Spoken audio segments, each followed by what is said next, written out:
I discovered low code about 7 years ago, and at the time we didn't really have a name for it. What we saw was products that really uh, dramatically sped up application development and delivery, and just some really great work on software development products. But there was no name. So we came up with the name low code. Obviously, it's stuck. A lot of people use that term now to describe products. What I'm going to share with you today is kind of the latest research that we've been doing into the role that low code has been playing in the response to the COVID crisis. And we think that low code is actually going to be fundamental, absolutely foundational to this second wave of digitization of business that we're calling today the second digital revolution. and I'll explain why. Okay, let's get started. I think I called the point of digital no return. I call the COVID crisis the point of digital no return, because we see so many business processes falling apart, being compromised, failing entirely as a result of the COVID crisis.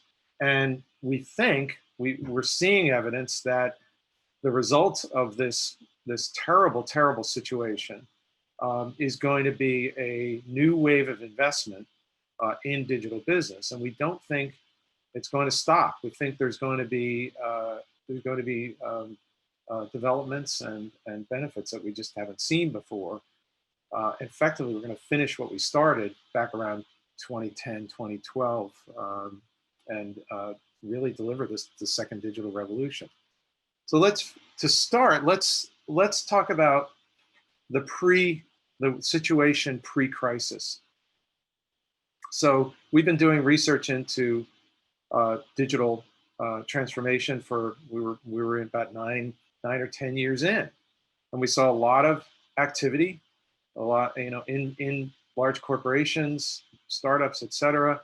Obviously, so, some important startups, and a lot of activity. But there was also a casual attitude, if you will. There was not a sense of urgency in many cases. So there were investments that were being made, but as this data tells you, this is from a very large survey of developers. On their priority list, digital transformation was a moderate priority for most of them, 52%, or lower. It was only a critical or a high priority for about 28%. That's not a high number. That doesn't indicate urgency. That indicates we'll get to it. We're working on it. We'll get to it. So that's the situation beforehand. Here's some more of the situation that existed beforehand. This data actually is from a small survey we conducted just before the crisis hit. So it's a very good before picture. So you can see we asked a group of folks who are involved in delivering process automation and applications. Do you still, how many of your processes are still dependent on paper, are still paper-based? So you can see pretty good. We've been making progress over the year. 46% said few, many, 24, most 6. We're doing pretty well, but you know what? That 46% where those few processes that were paper-based, those are the ones that died when the crisis hit. Those are the ones that became the weak link and actually compromised companies' ability to do business. It was a terrible situation. We'll talk more about this in a minute. Then we also asked about the sort of halfway approach to automation. Bring the data into a spreadsheet, shoot it around an email, coordinate work. It's kind of automated, but not really. And you can see, boy, do we have a high dependency on Excel and email, 63%. Many to most to all of their processes depend on Excel and email. Those processes too, collapsed or were seriously compromised in the crisis. And then we've got this stat. When we asked, again, these process people what their priorities were, 27% said transform end-to-end process, 27% said automate large numbers of current manual processes. Again, the priority was not high enough pre-COVID crisis. It was, we'll get to it. We're working on it. We'll get to it. We've got time. So the COVID crisis hits and you don't have time. So here in the States, it really hit us in the second week of March. That's when the shelter-in-place orders came down. But what happens? You have employees working in their homes, people who were working, now working in their homes, not in the office. They're separated from all their paper files. If they depend on paper files, they're physically separated from them. Person-to-person processes, things like direct selling, where a human goes out and deals with a customer or a client or a citizen or whatever. Those were disrupted. You had to do those all virtually. Those were disrupted. We had new automation priorities arise, and I'll talk about what those were. The bottom line there was that all of the plans that we had for digital automation, digital transformation, all of the plans for automation got upended because we had new priorities that we had to deliver. And by the way, we needed them yesterday. And then lastly, because so much work moved online, existing back office systems that were not designed for the volume of work that they were hit with collapsed. And there's been some real terrible examples here in the States that actually affect people's lives and affect their health and welfare. Those are a dramatic, sudden, sweeping crisis that just changed everything. Now, I mentioned the paper processes. We've done some work on this, done some research on this. Four ways that these broke, really, and they were turned out to be the weak link in the business process, in business processes. So face-to-face decision making and interactions to take action, decide what to do, and take action, in selling or support or public sector kinds of situations. Some paper-based processes completely failed. We saw examples where, because the process was paper-based and because people were no longer working in the office and had access to the facilities to process the paper, the process just didn't get done. And in one case in particular, revenue just did not get collected. It was by a municipality. We just shut it down. You can imagine many other businesses affected similarly. Partially automated processes like those Excel processes, well, those may not have broken down, but they really came to a crawl. And if there was any exception to an application for benefits or an application for insurance or whatever, the customers went into long wait states. And if these were wait states that affected my ability to get, say, government relief, that really affects my health and welfare. That's people's lives. That's not just money. And then lastly, staff separated from files can't function without having the files. So we went into a scramble mode to try to fix these, issues. But in addition to that, we had 4 new types of applications that were urgently needed, particularly in clinical health and financial services, government in the public sector. So we had 4 types of applications that suddenly rose to the top of the queue and mostly were needed in a matter of days. Tracking and tracing, tests, people and locations now, research studies, the list goes on and on and on. All of a sudden, we had new needs to do tracking and tracing, and we needed applications to do it. Some folks initially tried to do it with people. It's too slow, too error prone, couldn't scale. Allocation planning and management. We all heard about the shortage of PPE and respirators, and actually the medical system being the medical systems being completely overloaded with cases. So that led to the need to allocate resources, allocate equipment, allocate beds, allocate people and skills.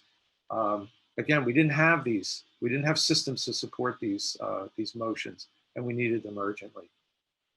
Program administration in the States here, the Congress passed a huge relief bill, $2.2 trillion in value, and included in that were benefits to be distributed to a large segment of the population. Well, the banking sector is how those funds get distributed, and the banking sector, then the banks had to build solutions to make sure that those funds were dispersed and that they were dispersed properly. These are not trivial applications to build. They had to be built, and then there were other program administration issues as well, like people, countries and cities that built hospitals or put in place, converted buildings into hospitals in a week's time. Well, you need to have software to administer those facilities, and it just didn't exist. And then lastly, all of those broken processes, handling service requests, managing logistics, all kinds of new logistical problems, payments, as I mentioned, all of those operations, new operations needed to be automated. And we needed this software yesterday, as the saying goes here in the States.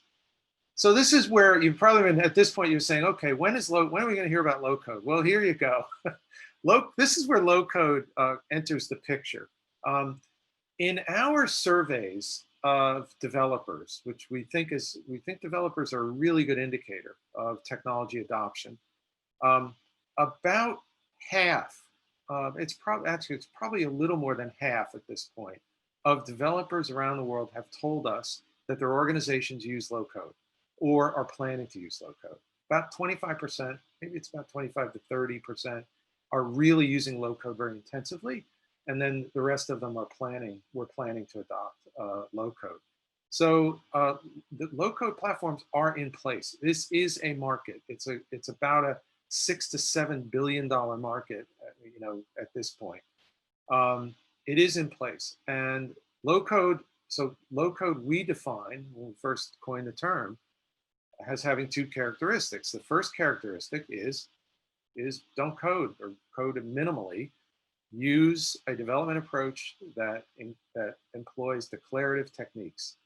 So you're going from what you see on the top, writing pages and pages of code, to drawing diagrams, building pages, and what you see is what you get, building information maps, et cetera, et cetera. There are a whole range of techniques that allow for software to be built much, much more quickly, and I would argue with greater quality than you can with pure coding.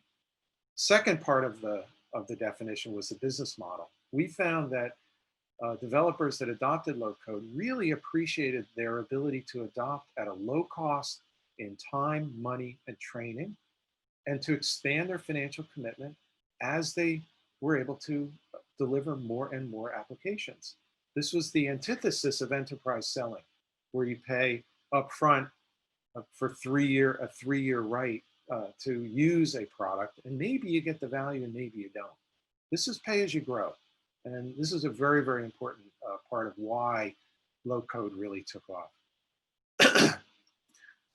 About 2-3 years into the research into low code, we recognized another important distinction here, in that some low code products were being built and designed for professional developers. So the idea was speed up your work. Rather than write code, use low code platforms, speed up your work, produce more software with less time, less effort, hopefully less budget.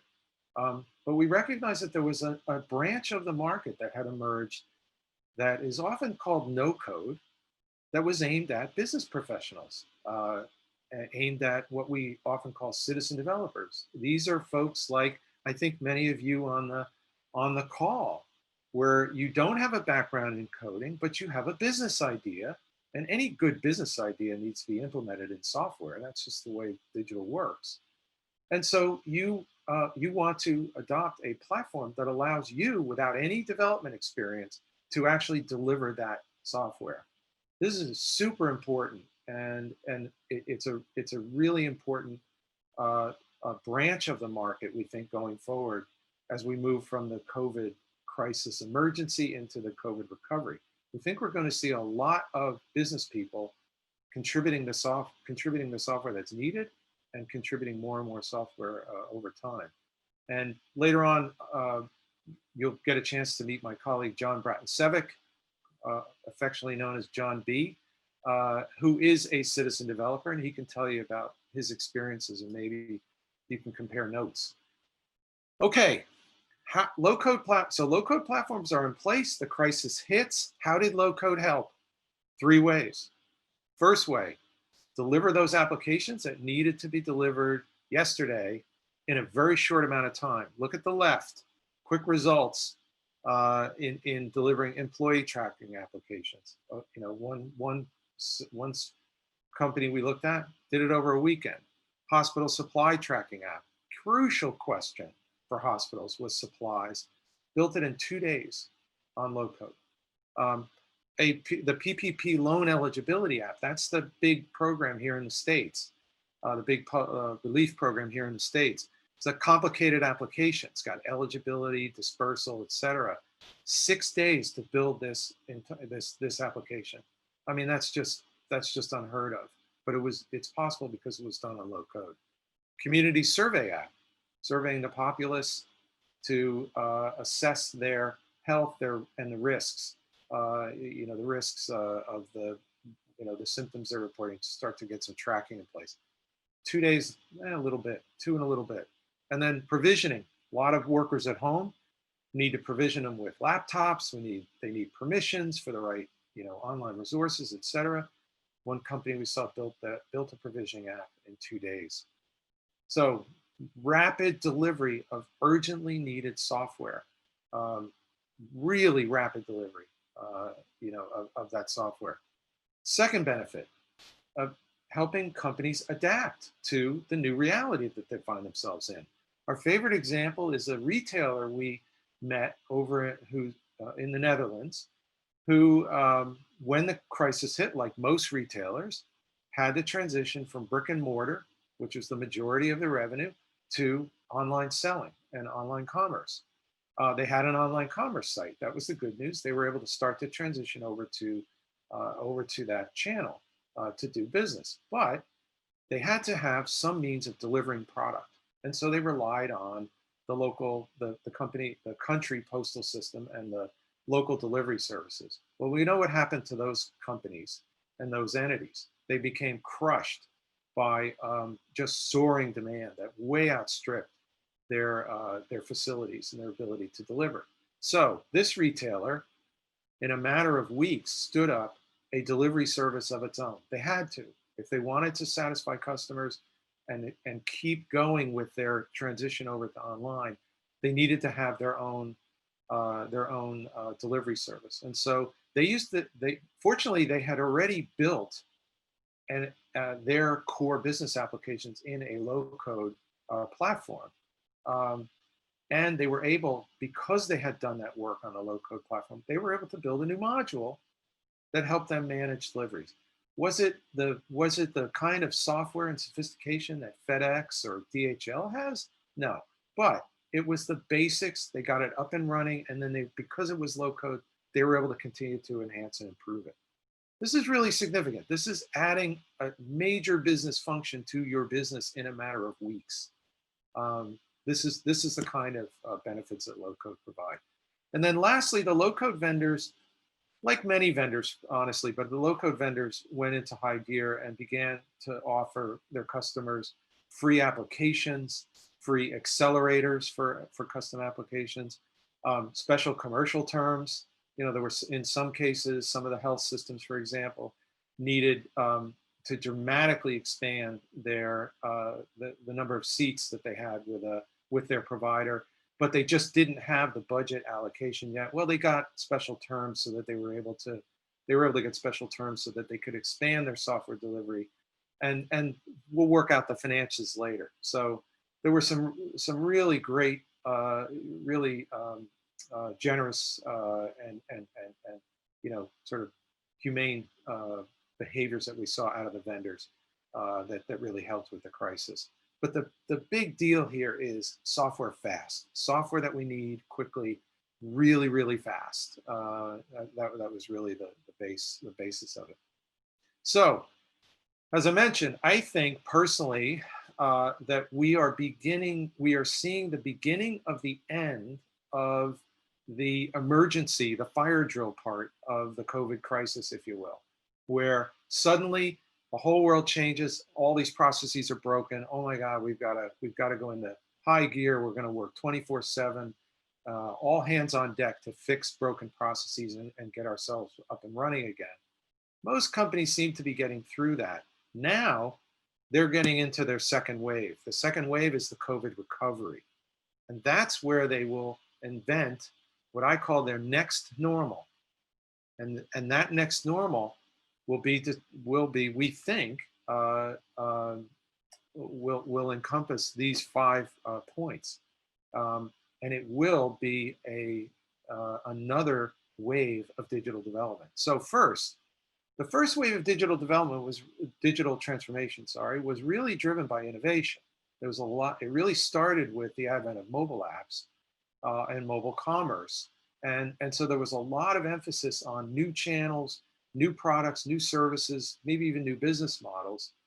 Because again, we were, think back, we were in an economic expansion. That's not where we are today. We're in a recession, a very deep recession. So the emphasis in this second wave is going to be on operational effectiveness and efficiency. The retailers are going to really have to double down in online commerce. It's going to really change their operations. Maybe some of them, like that retailer in the Netherlands, like Amazon, are going to have to go into the delivery business. Maybe they'll have other kinds of businesses that they have to add.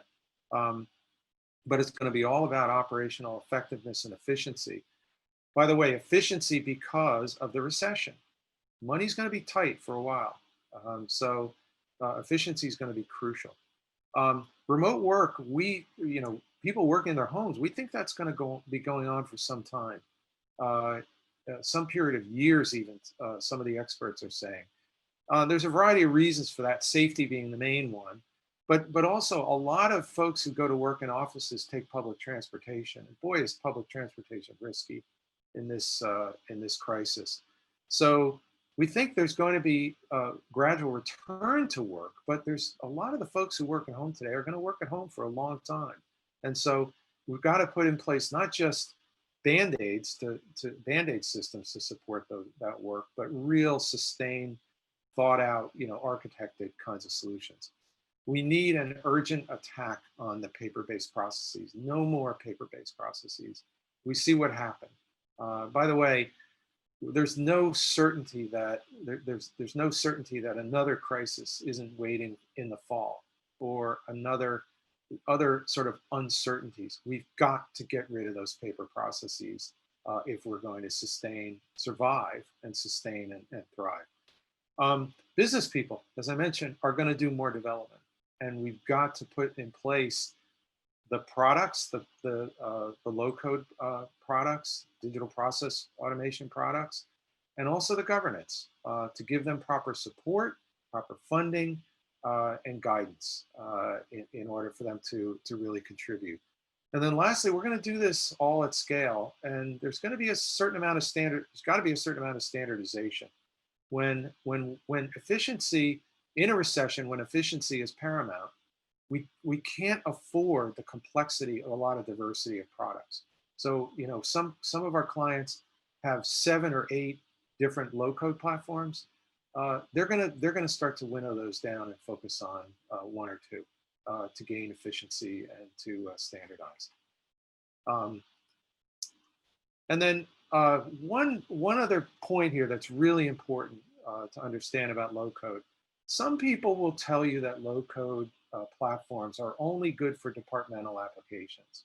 They're only good for layers on top of the real enterprise applications. But they're not good for the really mission critical stuff. That's not true.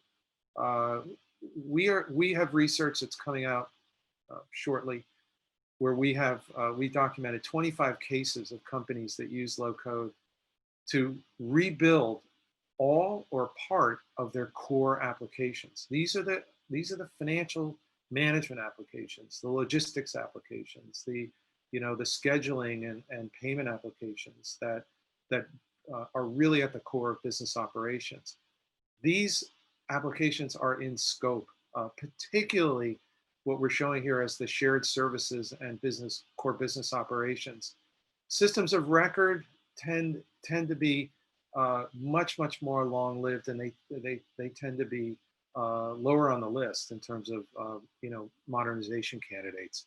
But those who say that there are limits to low code's benefits, the evidence just says otherwise. The evidence says that there's much more benefit here, even for core business operations and applications, if we choose to go after it. And with that, I'll thank you, and we can proceed on.